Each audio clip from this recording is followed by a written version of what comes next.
বন্ধুরা, আশা করছি সকলে ভালো আছেন। আজ আমি দেখাবো যে টবে বা ট্রেতে কিভাবে শশা গাছ রোপণ করব।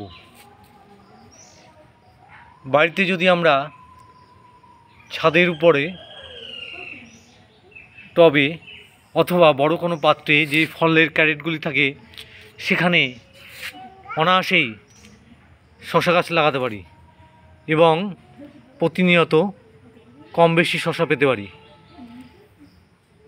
চলুন দেখে নেওয়া যাক এই শশা গাছ লাগাবার জন্য আমাদের কি কি করতে হবে, কি কি মাটি নিতে হবে, মাটির সঙ্গে কি মেশাবো এবং এর প্রয়োজনীয় উপকরণ কি। প্রথমেই যেটা করেছি, আমি বাজার থেকে 10 টাকার দেশি শশা বীজ কিনে নিয়ে এসেছি বীজের দোকান থেকে। এই বীজগুলি আমি 2 ঘন্টা জলে ভিজিয়ে রেখেছি। বীজগুলি শোধন করা, লাল দেখছেন, এক প্রকার রং রাসায়নিক মেশানো রয়েছে যাতে বীজগুলি সুরক্ষিত থাকে। আমি এই লাল বীজের 6টি দানা জলে ভিজিয়ে রেখেছি 2 ঘন্টা। এখন এটা গাছে লাগাবো। এর জন্য আমি যেটা করব, আমি যে মাটিটা নিয়েছি সেটি হলো একদম পলি মাটি, বাড়ির বাগানের পলি মাটি, দোআঁশ পলি মাটি। এর সঙ্গে আমি ভার্মি কম্পোস্ট অথবা গোবর সার অথবা পাতা পচা সার নিয়ে নেব। আমি নিয়ে নিচ্ছি ভার্মি কম্পোস্ট। পাতা পচা সার হলে সব থেকে ভালো হয়, সেটি আমার কাছে নেই, সেই জন্য আমি ভার্মি কম্পোস্ট নিচ্ছি।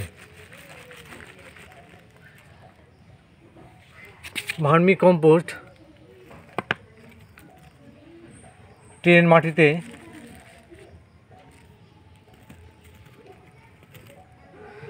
3 কিলো মতো ভার্মি কম্পোস্ট আমি এই মাটির সঙ্গে মিশিয়ে নেব।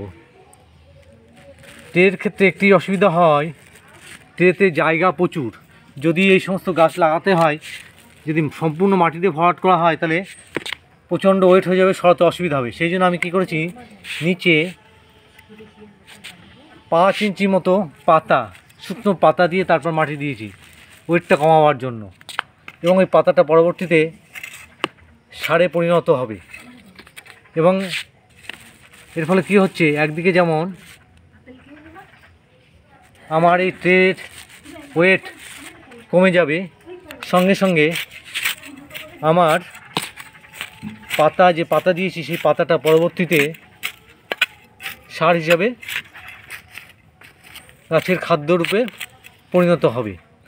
আমি এই সার, আমার ভার্মি কম্পোস্ট এই মাটির সঙ্গে ভালো করে মিশিয়ে দিচ্ছি। যেহেতু পলি মাটি, প্রচুর বালি রয়েছে এবং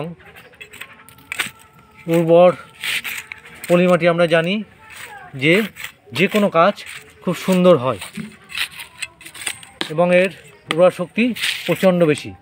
সেই জন্য পলি মাটির সঙ্গে আমি ভার্মি কম্পোস্টটা ভালো করে মিশিয়ে নিচ্ছি। আপনারাও ঠিক একই রকমভাবে এই মাটির সঙ্গে ভালো করে মিশিয়ে নেবেন। মিশিয়ে নেওয়ার পর এই ট্রেতে আমি 6টা বীজ বসাবো। বীজ বসানোর সময় মাটিতে আর কোনো কিছু দেওয়ার প্রয়োজন নেই।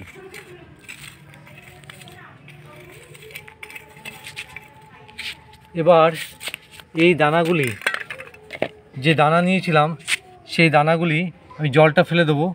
জলটা ফেলে বীজগুলি রোপণ করে দেবো। এই 6টা বীজ আমি মাটিটা হাত দিয়ে সমান করে নিচ্ছি। সমান করে নিয়ে 6টা বীজ রোপণ করে দেবো। দেখতে পাচ্ছেন বন্ধুরা, আমার এই যে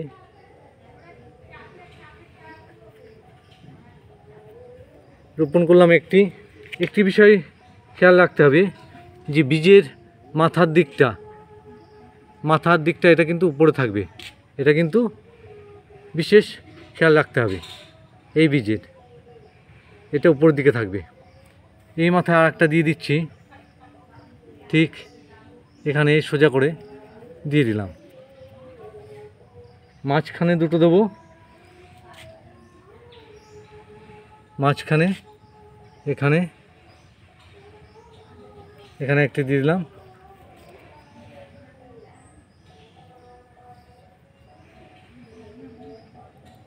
এখানে একটি দিচ্ছি,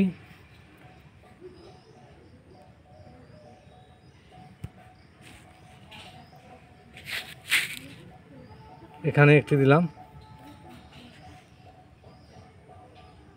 একটি ট্রেতে 6টির বেশি দানা না বসানোই ভালো। তাহলে কি হবে, গাছগুলি খুব সতেজ এবং সবল হবে এবং প্রয়োজনীয় খাবার সহজেই নিতে পারবে। সেই জন্য আমি বেশি দানা দিইনি, 6টা দানা দিয়েছি একটি ট্রেতে। এবার যেটা করব যে জল দিয়ে ভিজিয়ে দেবো। এই যে জল, পর্যাপ্ত জল দিয়ে কিন্তু মাটিটা ভিজিয়ে দিতে হবে। সুন্দর করে হালকা করে জল দিয়ে ভিজিয়ে দেবেন। ভিজিয়ে দিয়ে একে পর্যাপ্ত রোদে রেখে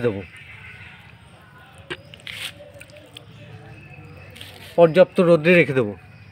তাহলে কি হবে, আমার আশা করছি 2 থেকে 3 দিনের মধ্যে বীজ থেকে অঙ্কুর বের হবে এবং চারা গাছ বের হবে।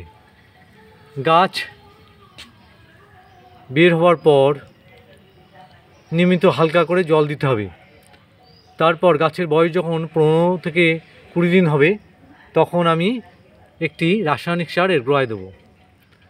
আর শশা গাছ, নরম গাছ, সবুজ গাছ পোকামাকড়ের উপদ্রব হয়, সেই জন্য নিম তেল স্প্রে করব। শশা গাছ যেহেতু বাড়িতে লাগিয়েছি, 1 লিটার জলে 2.5 থেকে 3 ml নিম তেল নিয়ে সেটি স্প্রে করে দেবো। এবং ফাঙ্গিসাইড বা ছত্রাকনাশক স্প্রে করব। যার কাছে যেটা অ্যাভেলেবিলিটি রয়েছে বা যেটা সহজলভ্য, সেইটা 1 লিটার জলে 2 গ্রাম থেকে 3 গ্রাম হিসাবে নিয়ে ফাঙ্গিসাইড বা ছত্রাকনাশক স্প্রে করে দেবেন। তাহলে এই ছিল যে বাজার থেকে বীজ খেয়াল রাখতে হবে যে বীজটা যেন সঠিক হয়, বীজে যেন পোকা ধরা না হয়। ঠিক এরকম পরিশোধন করা বীজ দেখবেন, যে বীজগুলো ভালো সেগুলো এরকম পরিশোধন করা এবং কালারফুল হয়, লাল কালারের। আপনারাও একই রকমভাবে যদি বাড়ির ছাদেই শশা পেতে চান নিয়মিত, তাহলে একই রকমভাবে শশা গাছ লাগান। আশা করছি সুন্দর হবে এবং পরবর্তীতে আমি আমার গাছের আপডেট দিতে থাকব। সকলে ভালো থাকবেন, সুস্থ থাকবেন। সেই সঙ্গে সঙ্গে অনুরোধ রইবে, আমার চ্যানেলটি যারা দেখবেন, ভিডিওটি ভালো লাগলে লাইক করবার জন্য, সেই সঙ্গে সঙ্গে আমার চ্যানেলটি সাবস্ক্রাইব করবার জন্য অনুরোধ করব। ধন্যবাদ বন্ধুরা।